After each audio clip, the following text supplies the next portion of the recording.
নামাজের বাইরের সময় আমার গ্যাসের একদম সমস্যা হয় না, কিন্তু অজু করার সাথে সাথে আমাকে এই সমস্যার সম্মুখীন হতে হয়, অনেক কষ্ট করে অজু ধরে রাখতে হয়। কি করতে পারি একটু দয়া করে বলবেন। স্বামীর জৈবিক চাহিদা পূরণ করতে স্ত্রী অক্ষম হলে স্ত্রীর করণীয় কি? বর্ষামণি আপনি লিখেছেন, আমার 3টা মেয়ে সন্তান, ছেলে সন্তান, লাভের কোনো আমল আছে কিনা? যে জামা কাপড় পরে সহবাস করা হয় সেই জামা কাপড় কি নাপাক হয়ে যাবে, অর্থাৎ যেটা পরে সেটা পরে নামাজ পড়া যাবে কিনা? স্বামী মোহাম্মদ আপনি লিখেছেন, আমি একটা সিগারেট কোম্পানিতে চাকরি করি, চাকরিটা কি আমার জন্য হালাল হবে? যারা আয়না বা জিনের মাধ্যমে রোগ নির্ণয় করে তাদের কাছে যাওয়া কি শিরক হবে? 3 তালাক দেওয়ার নিয়ম কি? পালক মেয়ের সাথে নিজের পেটের ছেলের বিয়ে দেওয়া যাবে কিনা? প্রথম স্বামীকে তালাক না দিয়ে দ্বিতীয়বার বিবাহ করলে তা জায়েজ হবে কি? দ্বিতীয় বিয়ে যদি জায়েজ না হয় তাহলে প্রথম স্বামী তার জন্য জায়েজ থাকবে কিনা দয়া করে জানাবেন। আমার এক বন্ধু সিগারেট খায়, সে বলে অজু করে সিগারেট খেলে অজু ভাঙে না, তার এই দাবি কি সঠিক? স্বামী মোহাম্মদ আপনি লিখেছেন, আমি একটা সিগারেট কোম্পানিতে চাকরি করি, চাকরিটা কি আমার জন্য হালাল হবে? সিগারেট কোম্পানিতে চাকরি করা মানে হলো আপনি সিগারেট উৎপাদনে কোনো না কোনোভাবে হেল্প করছেন, সহযোগিতা করছেন।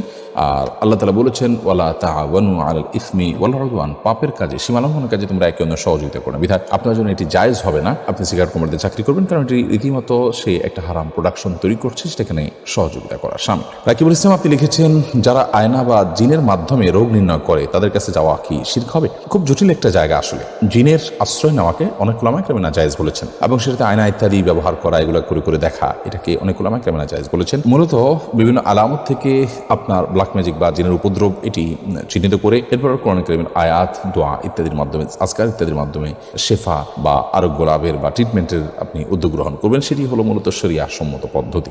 আব্দুর রহিম আপনি লিখেছেন, 3 তালাক দেওয়ার নিয়ম কি?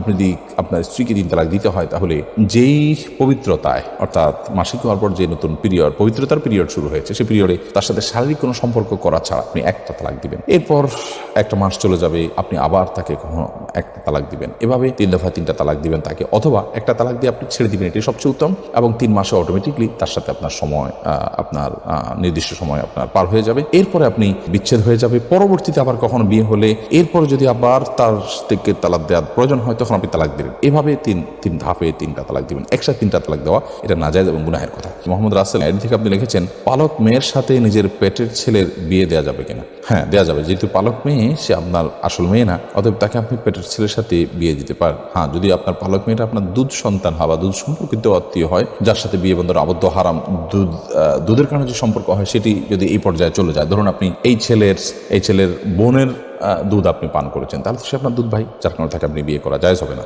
তো এরকম কিছু যদি না হয়, জাস্ট পালক মেয়ে, তাকে আপনি লালন পালন করেছেন, আপনার দুধ পান করেনি সে, তাহলে সেক্ষেত্রে, বা এই ছেলের সাথে আপনার যে ছেলে হয়েছে তার সাথে তার দুধের কোনো সম্পর্ক নেই সরাসরি, তাহলে সেক্ষেত্রে তার সাথে বিয়ে দিতে কোনো অসুবিধা নেই। এমনি সেলিম রেজা কাজল আপনি লিখেছেন, যে জামা কাপড়ে পরে, যে জামা কাপড় পরে সহবাস করা হয় সেই জামা কাপড় কি নাপাক হয়ে যাবে, অর্থাৎ যেটা পরে সেটা পরে নামাজ পড়া যাবে কিনা? যা কাপড় চোপড় পরে সহবাস করলেই সেটা নাপাক হয়ে যাবে না। যদি সেখানে নাপাক লাগে তাহলে সেক্ষেত্রে সেটা নাপাক হবে, আর যদি নাপাক না লাগে তাহলে সেটা নাপাক হবে না। অতএব এটি নির্ভর করবে যে নাপাকটা লেগেছে কি লাগেনি তার উপরে।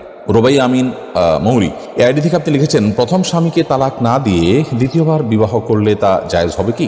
দ্বিতীয় বিয়ে যদি জায়েজ না হয় তাহলে প্রথম স্বামী তার জন্য জায়েজ থাকবে কিনা দয়া করে জানাবেন। প্রথম স্বামীর সাথে যদি বিচ্ছেদ না হয় তাহলে দ্বিতীয়বার যদি কোনো নারী বিয়েতে আবদ্ধ হন তাহলে সেটি জায়েজ হবে না, পরে বিয়েটা বাতিল হিসেবে গণ্য হবে, এটা বিয়েই না, যার কারণে সেটি আপনার কার্যকরী হবে না। আর দ্বিতীয় বিয়ে জায়েজ না থাকার কারণে আপনার প্রথম স্বামীর স্ত্রী হিসাবে তিনি বলবৎ আছেন এবং সেটাই থাকবেন, এবং সেখানে বিয়ে শাদীর কোনো কিছুর প্রয়োজন নাই, কারণ পরের বিয়েটা তো হয় নাই, ওটা হওয়া না হওয়ার সমান। বিধায় প্রথম বিয়েটাই বলবৎ আছে এবং সেটার আলোকে তারা স্বামী স্ত্রী হিসাবে জিনাতিবাদ করবেন এবং তারা একসাথে বসবাস করবেন। সারিয়া বাপ্পি আপনি আড়ি থেকে লিখেছেন, আমার এক বন্ধু সিগারেট খায়, সে বলে অজু করে সিগারেট খেলে অজু ভাঙে না, তার দাবি কি সঠিক? দেখুন, অজু করে সিগারেট পান করলে, ধূমপান করলে অজু ভাঙে না, এটা তো মোটা দাগে ঠিক আছে যে অজু করেছেন, আপনি অজু করার পর ধূমপান করেছেন, তাহলে সেক্ষেত্রে আপনার অজু ভাঙবে না। কিন্তু আপনার মনে রাখা উচিত যে আপনি যদি ধূমপান করেন তাহলে সেক্ষেত্রে অজু ভাঙার চেয়ে বড় কিছু আপনার ভেঙে যাবে। অজু ভাঙাটা তো গুনাহের ব্যাপার না, অজু ভাঙাতে কোনো গুনাহ হয় না, অজু ভাঙাতে একটা স্বাভাবিক প্রক্রিয়া, কারোর পেশাব মলমূত্র ত্যাগের কারণে তিনি অজু ভঙ্গ হয়ে গেছে, কারণ কোনো গুনাহ হবে না, তিনি আবার অজু করে ফেলবেন। কিন্তু আপনি যখন ধূমপান করবেন তখন আপনার তাকওয়া ভেঙে যাবে, আপনার গুনাহ হবে, যার কারণে সেটার কারণে আপনার শাস্তির মুখোমুখি হবে। অজু ভাঙার কারণে শাস্তির মুখোমুখি হতে হবে না, বিধায় ধূমপান করলে অজু ভাঙবে না, এটা ঠিক, কিন্তু তার চেয়ে বড় কিছু ভেঙে যাবে, অর্থাৎ আপনার নেক আমল ভেঙে যাবে। বিধায় একজন ইমানদার সেটিকে ঠুনকোভাবে দেখার কোনো কারণ নেই। অজু ভাঙবে না বলে এটাকে ঠুনকোভাবে না দেখে বরং এটার আরো যে ভয়াবহ দিক আছে সেটা আমাদের খেয়াল রাখা উচিত। তবে হ্যাঁ, এটা ঠিক যে ধূমপান করার পর মুখে যে দুর্গন্ধ হয়, আপনি সালাত আদায় করার জন্য সেই দুর্গন্ধ দূর করে তারপরে আপনি মসজিদে যাবেন এবং সালাত আদায় করবেন, যাতে করে ফেরেশতাদের কষ্টের কারণ না হয়, সেটি খেয়াল করতে হবে। শান্তা আক্তার আপনি লিখেছেন,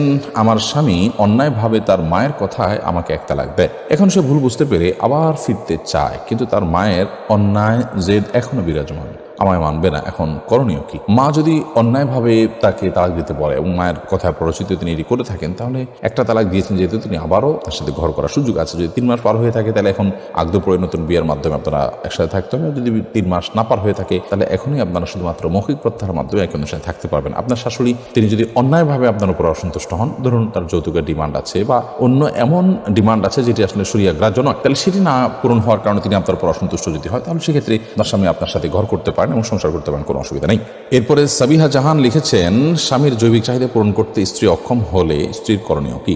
যদি স্ত্রী স্বামীর জৈবিক চাহিদা পূরণ করতে অক্ষম হন, তাহলে সেক্ষেত্রে স্বামীকে একাধিক বিয়ের ক্ষেত্রে তিনি সহযোগিতা করবেন এবং স্বামীর চরিত্র হেফাজত করা একটা গুরুত্বপূর্ণ বিষয় এবং বিয়ের অন্যতম লক্ষ্য এটি। তো সে লক্ষ্য যদি পূরণে অপারগ হন তিনি, তাহলে সেক্ষেত্রে স্বামী গুনাহের দিকে যেতে পারেন, চরিত্র নষ্ট হতে পারে। সেই জায়গা থেকে স্বামীর জন্য দ্বিতীয় বা তৃতীয় স্ত্রী ব্যবস্থা করা এবং সেটার জন্য মানসিক সম্মতি দেওয়া, তাকে সহযোগিতা করা। এটা সুমাইয়া সাদ্দাম এই আইডি থেকে আপনি লিখেছেন, নন মাহরামদের সাথে কি ফোনে বেশি কথা বলা যাবে না?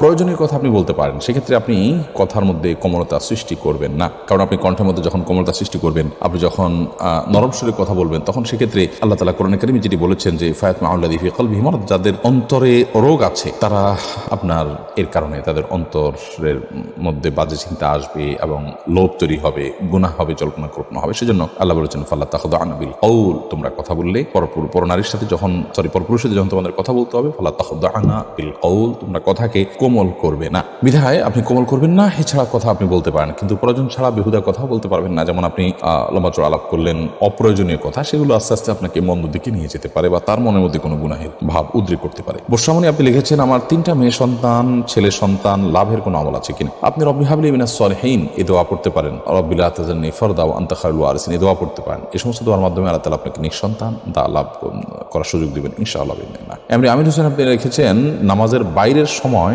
আমার গ্যাসের একদম সমস্যা হয় না, কিন্তু অজু করার সাথে সাথে আমাকে এই সমস্যার সম্মুখীন হতে হয়, অনেক কষ্ট করে অজু ধরে রাখতে হয়, কি করতে পারি একটু দয়া করে বলবেন? নামাজের বাইরের সময় গ্যাসের সমস্যা হয় না, কিন্তু নামাজ দাঁড়ালে শুরু হয়ে যায়। এটা কোনো দুষ্টজিনের উপদ্রব কিনা, ব্ল্যাক ম্যাজিকের কারণে কিনা, সেটা আপনার দেখা দরকার এবং সেটার জন্য আপনি রাকিদের শরণাপন্ন হয়ে ট্রিটমেন্ট করা উচিত। বিশেষ করে কোরআন কারীমে তেলাওয়াত, জিকিরের পরিমাণ বাড়িয়ে দেওয়া উচিত। কিন্তু সালাতের মধ্যে আপনাকে অজু ধরে রাখতেই হবে, কারণ অজু আপনার ছুটে গেলে